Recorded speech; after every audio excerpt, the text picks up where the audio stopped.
G'day and welcome to another Pokemon Go video. So we're finally back into PvP and Season 7 has joined us. So let's reset those ranks and jump in. So as you can see, currently 0 wins, 0 battles, but I'm rank 2. So started off in rank 2 rather than rank 1. And the team I'm going to run is the same team that I ran last season, so why not? Give it a go. So Diggersby, Skarmory and Galvantula. So Diggersby running Mudshot, Earthquake and Fire Punch. Skarmory running Air Slash, Brave Bird and Sky Attack. And Galvantula running Volt Switch, Discharge and Lunge. So these first battles are going to be a real mixed bag, and so interesting one on the lead. It's 1100 CP, and they swap into an Electrode. So yeah, so this one is going to be a bit of a freebie, to be completely honest. So shielded up the Fire Punch there, so yeah, it is what it is. So Electrode, and again, so Electrode at 1300 CP. So what I would say to people is get in early, because you will find a few matches that are a little bit easier. The other thing I would say is get Pokemon that are close to the 1500 CP cap at the least. So I'm sure everybody's got at least one or two, or hopefully 3 that should be around the 1500 CP mark. Get them as close as possible, even if they're not the most meta Pokemon. Really aim for that 1500 CP mark, and at least that will mean you have a little bit more competition. So this is not really going to be showcasing much. So Diggersby managed to, unsure of why, but baited out a shield with a Fire Punch, and yeah, so out comes the Sneasel, and again, very low CP, so one Bug Buzz and one Lunge, sorry, able to take that out. So early sets, so this is being my very first set of Season 2, you're going to be hitting some interesting teams. So next up we have Latias. Nice shiny on the lead there, and so swapping into Ampharos, so not a bad swap there. And I'm going to throw the Brave Bird here. Hopefully I don't grab a shield, but unfortunately I did, so that means goodbye to my Skarmory there. And what you can see is it's running Zap Cannon and not more energy efficient moves, so it probably indicates to me that they might have the right Pokemon but don't have the correct move sets on them. So I was hoping to bait out their second shield there. Going to shield this one up, expecting, yep, there's the Dragon Pulse. So they do have 2 moves, but they are choosing the Zap Cannon. So I'm going to swap out into my Galvantula there to get a little bit of head start on energy generation. Out comes the Latias, and because it is Psychic type, I'm going to throw Lunge because it's going to be super effective. Shield that up, and it is an Outrage, so that's a massive shield here. Get to my next Lunge. Even though it was debuffed, it would have absolutely smashed me. And as you can see, that absolutely destroys it. And I've got Ludicolo in the back, so not too bad for me. Going to want to get this Lunge off, and as you can see, huge amounts of damage, and able to take that game pretty comfortably in the end there. So bit more of a on-point team than the last one. At least they're running double moves on a couple of things, but running Zap Cannon, which is probably not your preferred move set. They were running Dragon Pulse as well, so I'm glad I shielded that up. So into the next one, and out comes a Blastoise, and so swapped into my Skarmory here. So ideally I would want the Blastoise to swap out, and then later on I can get that matched up with my Galvantula, but it looks like they're staying in, so I'm going to shield this up. I'm half expecting a Hydro Pump, but it is just going to be back-to-back Hydro Cannons. That will allow me to get to my next Sky Attack, and we'll see if we grab a shield from them. So they decide to no shield it, so I'm going to farm them down. So equal shields, and was able to win switch. So out comes the Arcanine. It is running a dark type move, so it's not going to be as effective against my Galvantula. So, but I will bring out the Diggersby because it's going to have the job done. Out comes, oh, this is perfect. Out comes the Gyarados.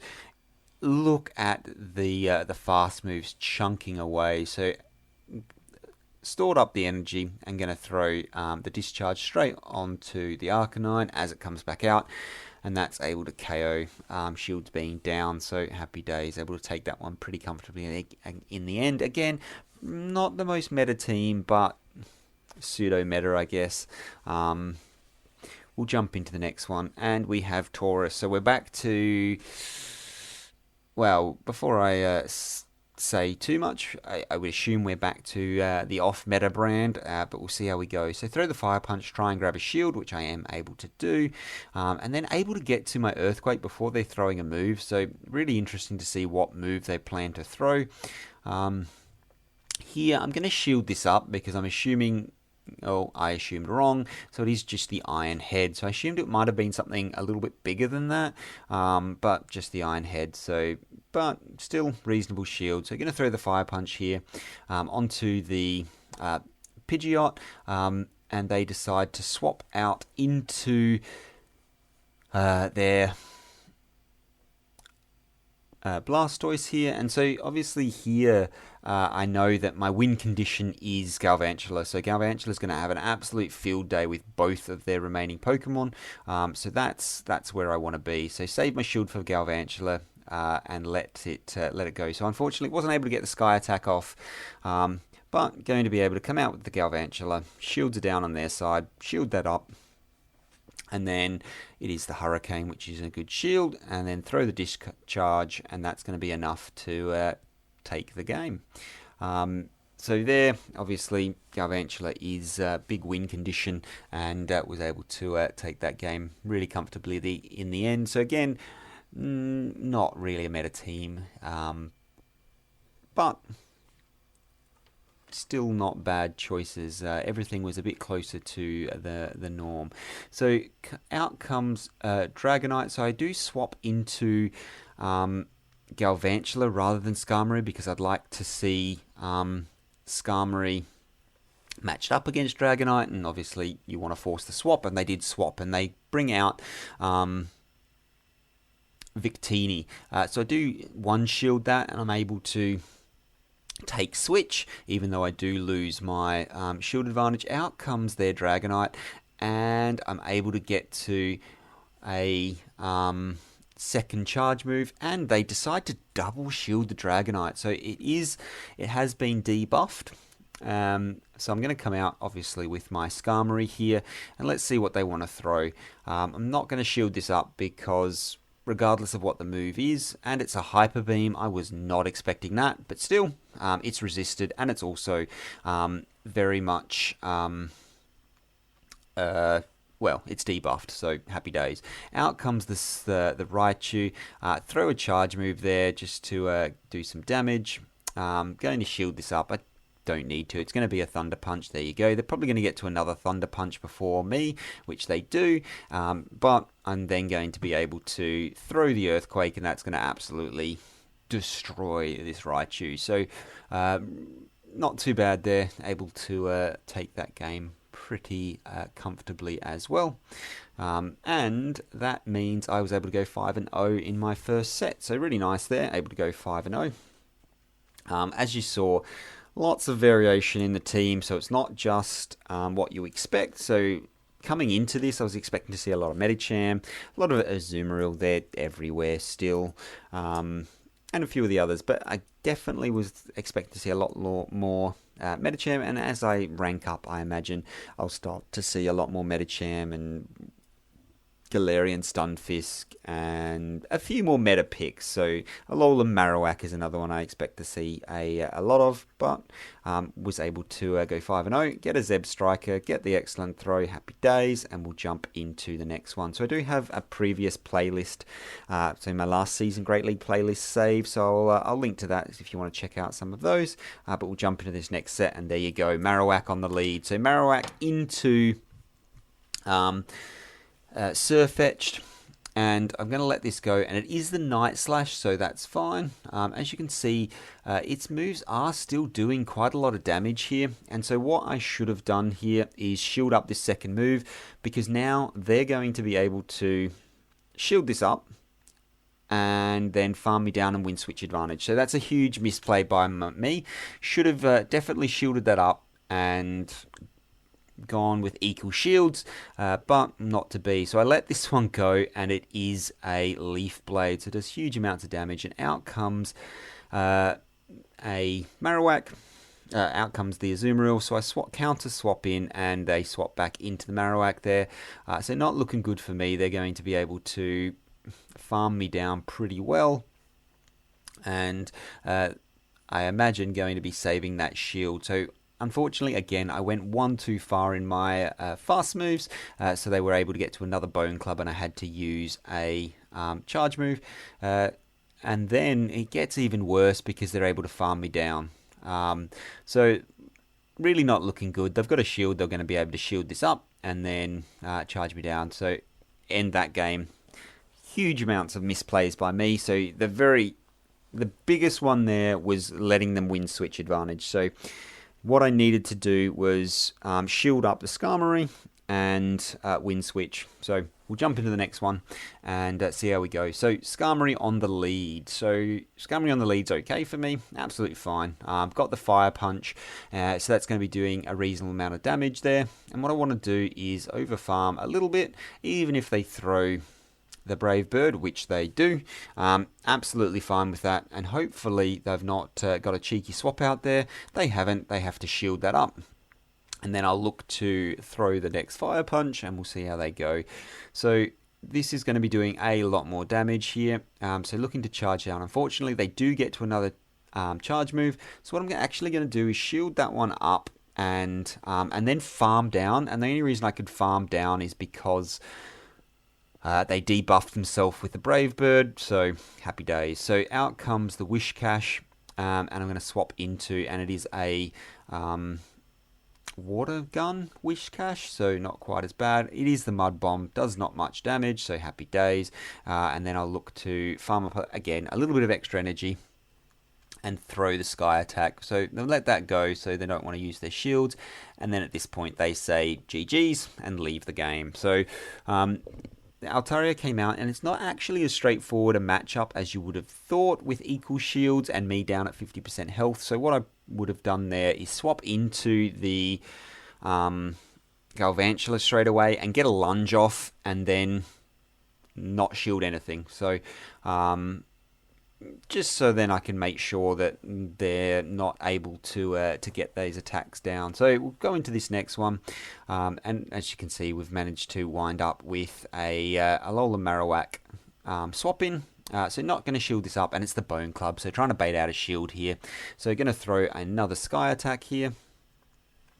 And I do get a shield, so that's working out really, really nicely for me. I think about it, and I do shield this up because I don't want to lose switch like I did last time. It is the Shadow Ball, so really good shield there, and then I am able to farm down. So equal shields and energy to spare. So out comes the Gyarados. So this is going to be really quite nice for me. Going to come in with the Galvantula and farm it down. So they decide to swap out before I'm able to KO it. So what I'm going to do here is throw the lunge and then swap out, because I know that they're going to throw a Mud Bomb, and I can tank a Mud Bomb with my Diggersby. So happy days, able to tank that Mud Bomb and burn that energy. So get their last shield. So this is even more amazing. Here I need to think about a shield, and I decide to shield up, and it is the Blizzard, so they're not going for the bait. Happy days. So that's really working out nicely for me. Really big shield there. So out comes the Gyarados, and unfortunately it's able to get to a move. It is Crunch, so interesting. I would have assumed a Surf to come through. That would have been the better move in that situation, but that allows me to get to another charge move and take it out. So happy days, able to take that game. Nice little semi-sack swap. Well, swap to catch a charge move and burn some energy so they can't get to double Blizzard. So into this next one, and we've got Hypno on the lead, another one that I do expect to see a lot of this season. The thing with Hypno is it's just so variable. Expecting to see Ice Punch, yeah, so Ice Punch comes through. So normally, so they'll be running usually every single one is running Thunder Punch, and then their second move is anybody's guess. But this one, running Ice Punch, so unfortunately, I am going to have to shield this up. So shield this one up, and then I'm at my Fire Punch, so going to be able to throw that. Let's see if I get a shield here. I do get the shield, and then I will be able to beat them to another Fire Punch before they get to theirs. And they've done back-to-back shield, so both shields gone.